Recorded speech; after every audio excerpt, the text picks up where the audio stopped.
నమస్తే, నేను మీ Ashok Kumar. Welcome to our channel. Social మీడియాలో ఎక్కడ పట్టినా కూడా జగన్మోహన్ రెడ్డి గారు కన్నా ఆ 2:30 గంట 3 గంటల ప్రెస్ మీట్ కన్నా పెడితే ట్రోల్ ఎలిమెంట్గా మారుతున్నారు.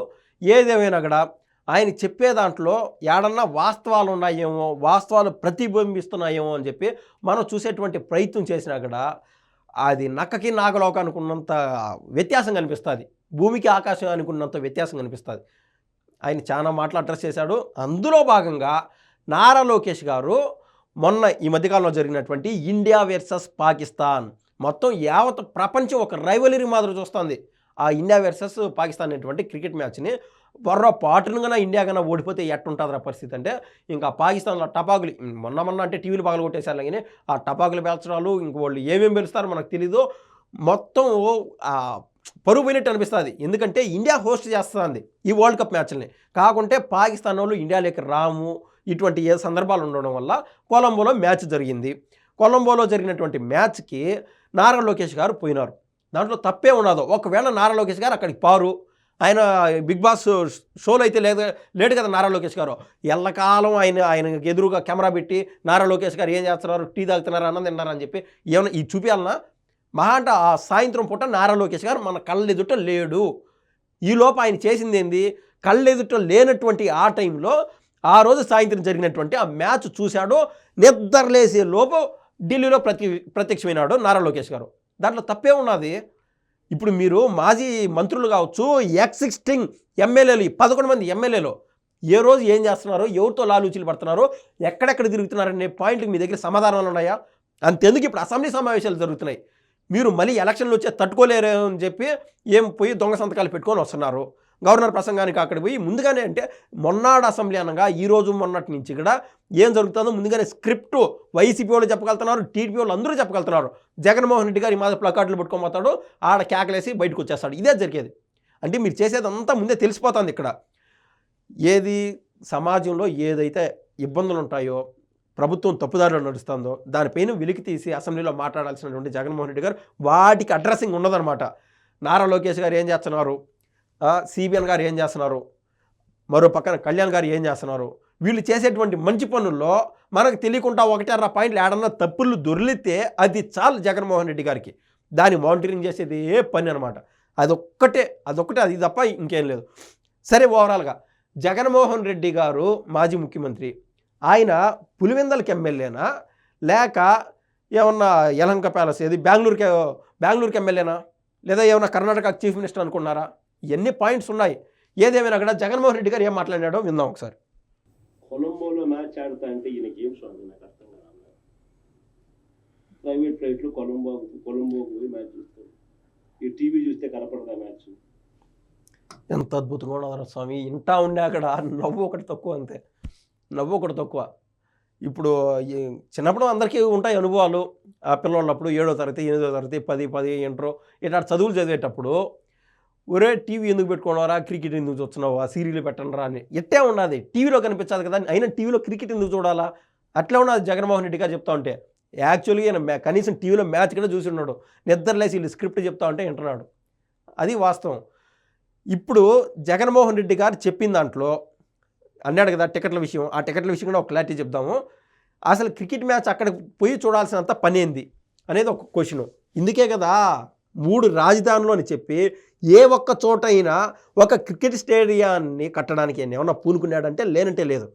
ఆల్రెడీ భారతదేశం లేకల్లా ప్రపంచ స్థాయి లేకల్లా పెద్ద క్రికెట్ స్టేడియం ఎక్కడైనా ఉందంటే Narendra Modi international cricket stadium. అది గుజరాత్లో వెలసింది. స్వయంగా నరేంద్ర మోడీ గారు తన అభీష్టం మేరకు అంత పెద్ద స్టేడియాన్ని కట్టించారు.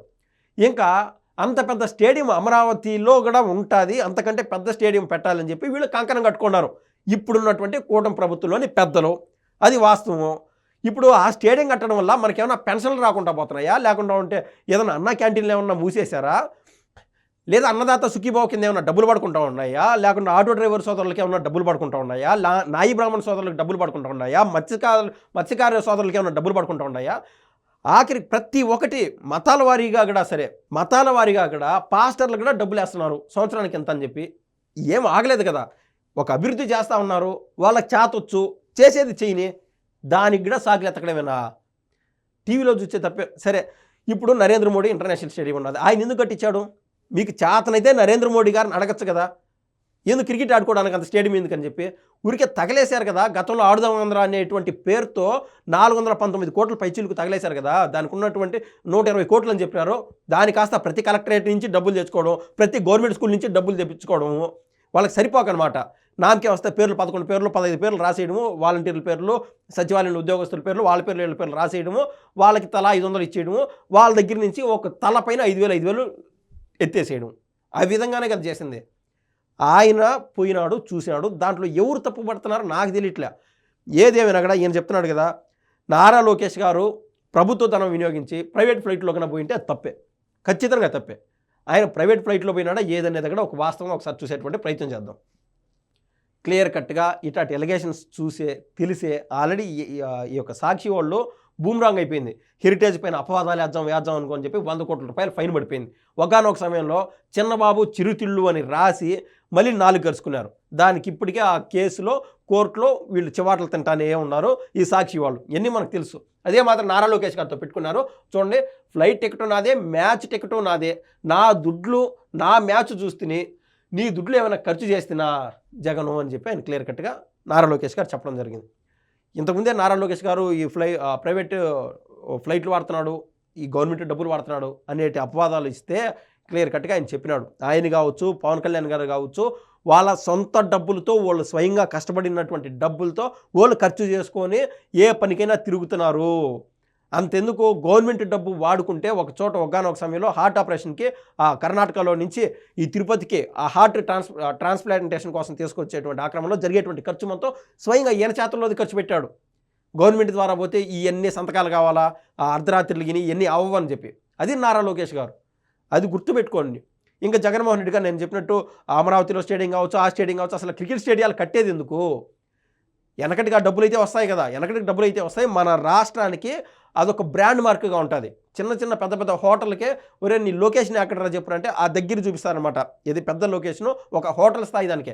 అట్లాంటిది ఈ క్రికెట్ స్టేడియానికి ఈ రోజుల్లో మా ప్రాంతం అని చెప్పుకునే కానీ ఎంత విలువగా ఉంటుంది. చుట్టూరు ఆ ప్రాంత భూములు ఏ రేటుకు పెరుగుతాయి. దాంతోపాటు ఇంటర్నేషనల్ నుంచి ఎవరైతే ప్లేయర్స్ వస్తారో ఆ సందర్భంలో మన ఇండియాలో ఆస్ట్రేలియాలో మ్యాచ్లు జరిగినా, కెనడాలో మ్యాచ్లు జరిగినా, కనీసం ఇక్కడ దుబాయ్లో మ్యాచ్ జరిగినా, ఎక్కడ జరిగినా కూడా ఇండియన్స్ మారిమోగిపోతూ ఉంటారు. అట్లాంటిది మన ఆంధ్ర రాష్ట్రంలో కానీ ఇండియాలో ఎక్కడైనా క్రికెట్ మ్యాచ్లు జరుగుతుంటే ఫ్యాన్స్ టికెట్లు తండోపతండాలుగా కొనేస్తారు. ఆ డబ్బులు ఆటోమేటిక్గా వస్తాయి. అంటే వాళ్ళందరికీ ఏమన్నా బ్రెయిన్ లేకనా మూర్ఖుల టికెట్లు కొని క్రికెట్ మ్యాచ్ చూసేదానికి పోయేదానికి టీవీలో పెట్టుకుంటే బాగా వస్తుంది కదా. ఆ టీవీ కూడా ఎందుకో ఆ హాట్ స్టార్ అదో ఇదో పెట్టుకుంటే వస్తున్నాయి, శుభ్రంగా వస్తున్నాయి, ఫోన్లోనే వస్తున్నాయి. ఎక్కడికో ఇంట్లోనే ఉండాల్సిన పనిలే, ఏ చిటికమైనా కూర్చొని చూడవచ్చు. జగన్మోహన్ రెడ్డి గారు ఏం చెప్పదలుచుకున్నారో నాకైతే వాస్తవంగా అర్థం కాల. ధన్యవాదాలండి.